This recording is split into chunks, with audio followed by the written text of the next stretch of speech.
Hello everyone, welcome back to our channel. আমি সঙ্গীতা, তোমাদের history teacher. আমি আজকে তোমাদের সাথে শেয়ার করব যে কালকে কিভাবে আমরা ইতিহাসে 70% এর উপরে নাম্বার তুলতে পারবো। যারা খুব নার্ভাস, খুব ভয় পাচ্ছ যে কালকে যে কি হবে, আমরা হয়তো কিছুই কমন পাবো না, এমন কিছুই না। কালকে সব কমন পাবে। এতদিন ধরে যেগুলি পড়ে এসেছিল তার বাইরে কিন্তু কিচ্ছু আসবে না। শুধু একবার করে আজকে চোখ বুলিয়ে রিভাইজ করে যাও, তাহলেই কালকে তোমরা ভালো নাম্বার তুলতে পারো।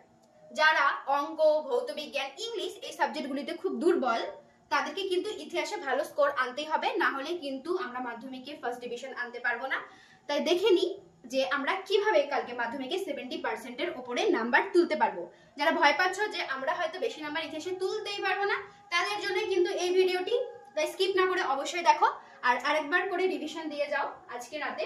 তাহলে দেখো, আমাদের কালকে এমসিকিউ থাকবে আমাদের 20টা, 1 নম্বরের 20, আবার এসএকিউ থাকবে আমাদের 1 নম্বরের 16টা, তো এখানে 16, আর এসএকিউ 2 নম্বরে থাকবে আমাদের মোট 11টি, তো এখানে 11 দুগুণ 22 নাম্বার থাকবে। আর 4 নম্বরের আমাদের মাত্র 6টি লিখতে হবে, তোমরা জানো এগুলো। তো এখানে থাকবে 24 নাম্বার, 4 4 24। আর 8 নম্বরে আমাদের মাত্র একটি কোশ্চেন অ্যাটেন্ড করতে হবে, তো এখানে হলো 8। এর মধ্যে কিভাবে আমরা কালকে পরীক্ষাতে 70% এর উপরে নাম্বার আনতে পারবো চলো দেখে নিই। দেখো, 8 নম্বরের প্রশ্নে তোমাকে 8-এ 8ই দেবে, কিন্তু আমি ধরেই নিলাম, ধরো এখানে তোমাকে 1 নম্বর কমই দিল, তোমাকে এখানে ধরো 7 দিল। তো 8 নম্বরের জন্য আজকে রাতে কি কি দেখে যাবে আমি তোমাদেরকে আরেকবার বলে দিচ্ছি। 8 নম্বরের জন্য মোস্ট ইম্পর্টেন্ট কোশ্চেন হলো নীল বিদ্রোহের প্রকৃতি, কারণ ও গুরুত্ব।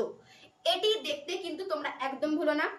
2 নম্বর তোমরা দেখবে মহাবিদ্রোহের প্রকৃতি, কারণ, গুরুত্ব।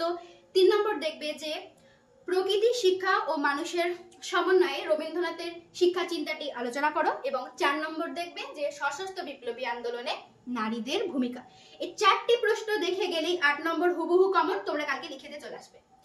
এবার আমরা দেখব যে 4 নম্বরের ধরো 24 আছে, তো তোমরা আমি 1 নম্বর করে ধরো কমই দিল, তো ধরলাম এখানে আমাদেরকে 18 দিল, ধরে নিলাম।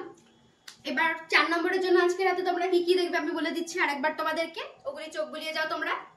4 নম্বরের জন্য সবার প্রথমে দেখবে সাঁওতাল বিদ্রোহের কারণ, খুব ইম্পর্টেন্ট, কালকে এটি আসবেই আসবে, ভালো করে দেখে নাও এটা। 2 নম্বর পড়বে যে হুতুম প্যাঁচার নকশাতে কিভাবে তৎকালীন বাংলার সমাজে চিত্রটি ফুটে উঠেছে। 3 নম্বর দেখবে যে চিকিৎসা বিজ্ঞানের উন্নয়নের ক্ষেত্রে কলকাতা মেডিকেল কলেজের ভূমিকা। 4 নম্বর দেখবে যে শ্রীরামকৃষ্ণের সর্বধর্ম সমন্বয়ের আদর্শ। 5 নম্বর তোমরা দেখবে কারিগরি শিক্ষার বিকাশে বেঙ্গল টেকনিক্যাল ইনস্টিটিউটের ভূমিকা।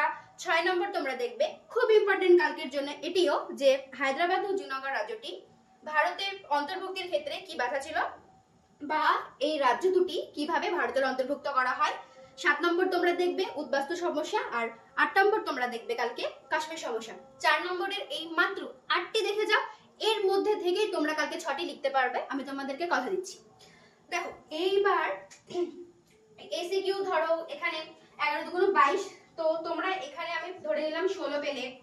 এরপর 1 নম্বরে যে এসিকিউ 16 নম্বরের, এখানে আমি ধরে নিলাম তোমরা এখানে পেলে 18, আমি ধরলাম, সরি 18 কেন, 16 নম্বরের এসিকিউ আছে 1 নম্বরের, আমি ধরলাম তোমরা এখানে 12 পেলে, আর এখানে এমসিকিউ 20 নম্বরের, এখানে ধরো 18 পেলে। তাহলে এখানেই কিন্তু মোট তোমাদের 71 হয়ে গেল।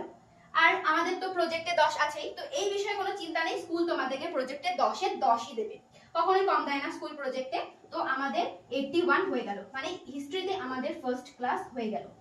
তাই একদম চিন্তার কারণ নেই, ফ্রি মাইন্ডে কালকে পরীক্ষা দিবে। যেগুলি আমি তোমাদেরকে সাজেস্ট করলাম ওইগুলি একবার দেখে যাও, এর বাইরে কিন্তু কিচ্ছু আসবে না। কালকে ভালোভাবে পরীক্ষা দিও, সকলকে অল দ্য বেস্ট।